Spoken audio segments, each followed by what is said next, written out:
तो गाइस स्वागत है हमारे चैनल में। और इस वीडियो में हम लोग बात करेंगे कुछ इम्पॉर्टेंट टर्म्स के बारे में।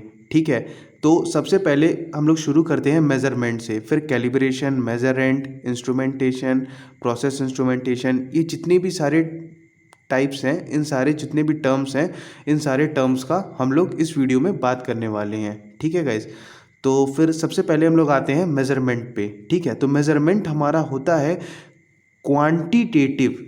ठीक है, क्वांटिटेटिव कंपैरिजन है। ठीक है, प्री डिटरमाइंड स्टैंडर्ड में और अननोन मैग्नीट्यूड में। देखिएगा गाइस, क्वांटिटेटिव कंपैरिजन, क्वालिटेटिव नहीं, क्वांटिटेटिव मतलब क्वांटिटी से हमें मतलब रखना है। ठीक है, अब प्री डिटरमाइंड स्टैंडर्ड मतलब कोई सा भी स्टैंडर्ड पहले से जो डिटरमाइन कर लिया गया है। कहने का मतलब जैसे कि 1 किलो, इतने से भार को पहले से मान लिया गया कि ये 1 किलो है। ठीक है, फिर हम लोग किसी दूसरे भार को मतलब दूसरी भारी चीज़ को हम लोग कंपेयर करेंगे कि ये वाकई में उसके बराबर है कि नहीं। ठीक है, आई होप सो आपको समझ में आ रहा होगा। तो ये जो कंपैरिजन कर रहे हैं हम लोग, इसी चीज़ को हम लोग कहते हैं मेजरमेंट। ठीक है, calibration, the procedure of obtaining comparison is called calibration. देखिए गाइस, कैलिब्रेशन क्या होता है? कैलिब्रेशन जैसे कि मतलब मान जाइए हमारे पास स्केल है, मैं यहाँ पे आपको समझाने की कोशिश कर रहा हूँ। तो गाइस जैसे कि मतलब मान जाइए यहाँ पर एक स्केल है। ठीक है, तो इस स्केल में कुछ ना कुछ ऐसे रीडिंग होगी, कुछ ना कुछ ऐसे रीडिंग होगी। ठीक है, कुछ ना कुछ ऐसे रीडिंग होगी। तो जैसे जैसे ये स्केल का समय बीतते जाएगा तो इसकी रीडिंग में थोड़ा बहुत अंतर मतलब 1 सेंटीमीटर या फिर 1 mm का डिफरेंस, 1 mm का आपको डिफरेंस देखने को वक्त के साथ मिल सकता है। ठीक है, कोई भी आपके पास इंस्ट्रूमेंट है तो इसका आप कंपैरिजन करेंगे। ठीक है, कंपैरिजन करेंगे किसी मतलब प्राइमरी स्केल से, प्राइमरी मतलब किसी दूसरी स्केल से जो मतलब जिसमें सही रीडिंग दे रखी है। ठीक है, प्राइमरी में सही दे रखी रहती है, और सेकेंडरी से भी कर सकते हैं, लेकिन सेकेंडरी में कंडीशन ये है कि उसकी सही रीडिंग होनी चाहिए।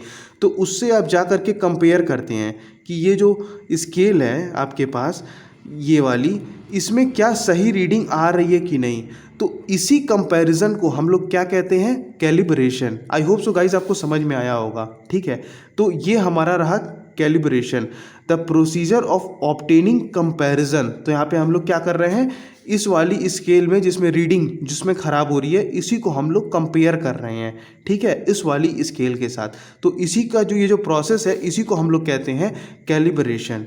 ठीक है, तो क्या आई होप सो आपको कैलिब्रेशन समझ में आ गया होगा गाइस। अब आते हैं मेजरेंड। मेजरेंड क्या होता है? वो क्वांटिटी जिसका हम लोग को मेजरमेंट करना है। फॉर एग्जांपल हमारे पास कोई सा भी चीज़, जैसे मतलब ये पेन ही है। ठीक है, अब इस पेन की हमें लेंथ को गाइस मेज़र करना है। ठीक है, इस पेन की हमें लेंथ को गाइस मेज़र करना है। ठीक है, तो इसके लिए हम लोग स्केल का इस्तेमाल करेंगे। तो जो हमारी पेन है ये हमारी मेजरेंड है। ठीक है, ध्यान दीजिएगा इस चीज़ को। अब physical quantity object for measurement, यहाँ ऑफ लिखा है। ठीक है, मतलब सेंटेंस है तो इस तरह का मैंने बुकिश लैंग्वेज थोड़ा मतलब उतारा है यहाँ पे। ठीक है गाइज, तो measurement, a physical quantity that was और will be subjected to measurement. ठीक है, तो इसे हम लोग कहते हैं मेजरेंड।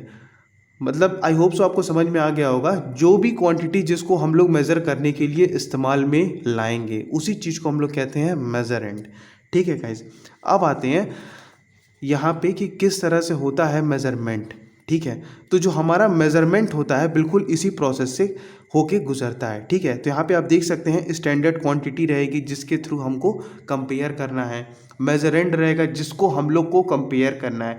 इन दोनों को हम लोग यहाँ पे करेंगे कंपैरिजन करेंगे, कंपैरिजन करेंगे तो हमारा रिजल्ट बन करके बाहर आ जाएगा। ठीक है, तो अभी तक हम लोगों ने 3 टर्म पे बात किया है, मेजरमेंट, कैलिब्रेशन, मेजरेंड। ठीक है गाइज, तो अब हम लोग आते हैं सिग्निफिकेंस ऑफ मेजरमेंट पे। ठीक है, तो सबसे पहले देख लेते हैं सिग्निफिकेंस ऑफ मेजरमेंट, और उसके बाद से हम लोग इंस्ट्रूमेंटेशन वगैरह अभी पढ़ेंगे गाइज। तो सिग्निफिकेंस ऑफ मेजरमेंट में क्या होगा कि ये जो हमारा ये मेजरमेंट है ये इम्पॉर्टेंट रोल प्ले करता है प्रोसेस इंजीनियरिंग में। ठीक है, जो कि इंक्लूड करता है कंट्रोल सिस्टम, प्रोसेस इंस्ट्रूमेंटेशन और डेटा रिडक्शन। ठीक है। इन 3 टर्म्स को जो कि कंट्रोल करता है प्रोसेस इंजीनियरिंग, उसमें ये बहुत ही सिग्निफिकेंट रोल प्ले करता है, बहुत ही अहम रोल प्ले करता है, ठीक है। इसका बहुत महत्व है मेजरमेंट का। जो भी एरिया है ऑटोमेशन का वो मेजरमेंट से रिलेटेड तो होता ही है, ठीक है, जहाँ पर भी ऑटोमेशन हो रहा है, ठीक है।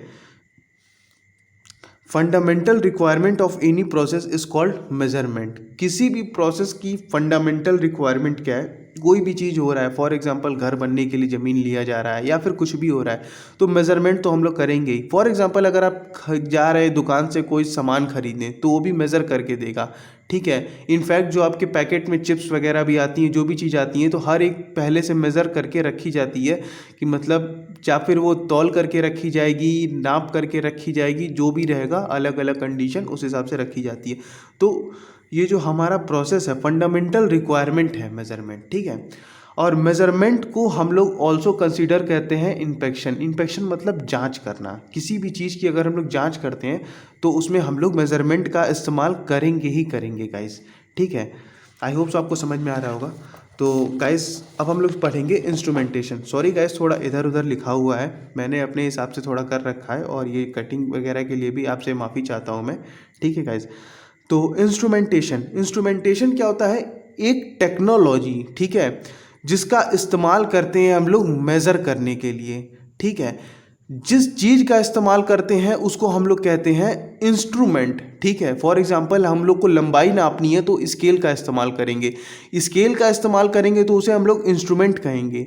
लेकिन जो टेक्नोलॉजी इस्तेमाल कर रहे हैं, फॉर एग्जांपल लंबाई नापनी है तो फिर वहाँ पे हम लोग किलोग्राम का या फिर बाकी सारी चीज़ें वेटिंग मशीन का इस्तेमाल करेंगे नहीं। तो जो टेक्नोलॉजी इस्तेमाल करेंगे हम लोग इसमें लंबाई नापने के लिए, ठीक है, उसी को हम लोग कहते हैं इंस्ट्रूमेंटेशन। अब हो सके हम लोग स्केल का इस्तेमाल करें या फिर उससे भी अच्छी टेक्निक का इस्तेमाल कर सकते हैं, ठीक है। और भी बहुत अच्छी टेक्निक है। फॉर एग्जांपल हम लोग वर्नियर कैलिपर्स का अगर इस्तेमाल कर रहे हैं, स्क्रू गेज का इस्तेमाल कर रहे हैं, ठीक है, तो अलग अलग चीज़ का इस्तेमाल कर रहे हैं। तो जो भी टेक्नोलॉजी इस्तेमाल कर रहे हैं, ठीक है, उसको हम लोग इंस्ट्रूमेंटेशन कहते हैं। और प्रोसेस इंस्ट्रूमेंटेशन क्या है, ठीक है, तो इंस्ट्रूमेंट्स का जब हम लोग इस्तेमाल करते हैं, ठीक है, इंडस्ट्रियल मैन्युफैक्चरिंग में और ट्रीटमेंट प्रोसेस में, ठीक है, तो इसको हम लोग कह देते हैं प्रोसेस इंस्ट्रूमेंटेशन।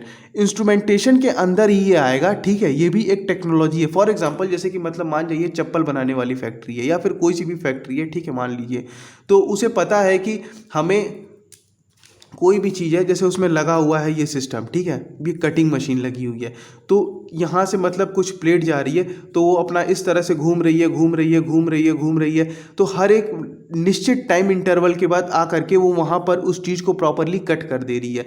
तो हम लोग ये क्या पहले से इसे नाप करके यहाँ पर कि मतलब 5 मीटर, 2 मीटर, 3 मीटर जो भी रहेगा, जैसे कि इतना रहेगा तो 8 नंबर की चप्पल बनेगी, इतना रहेगा तो 6 नंबर बच्चों वाली चप्पल बनेगी, तो इस हिसाब से हम लोग उसको एडजस्ट कर देंगे, ठीक है। और इसका इस्तेमाल करके हम लोग अलग अलग पीसेस में उसे काट लेंगे। तो इसका हम लोग इस तरह से इस्तेमाल कर लेते हैं। तो जो भी चीज़ मतलब इंडस्ट्रियल पर्पस से अगर इस्तेमाल की जाती है तो उसको हम लोग कहते हैं प्रोसेस इंस्ट्रूमेंटेशन, ठीक है। तो आई होप सो गाइज आपको समझ में आया होगा ये सारे terms. Thank you for coming to my channel and please do subscribe my channel. आपको सारी अपडेट्स यहाँ पर मिलती रहेंगी गाइज। Thank you guys.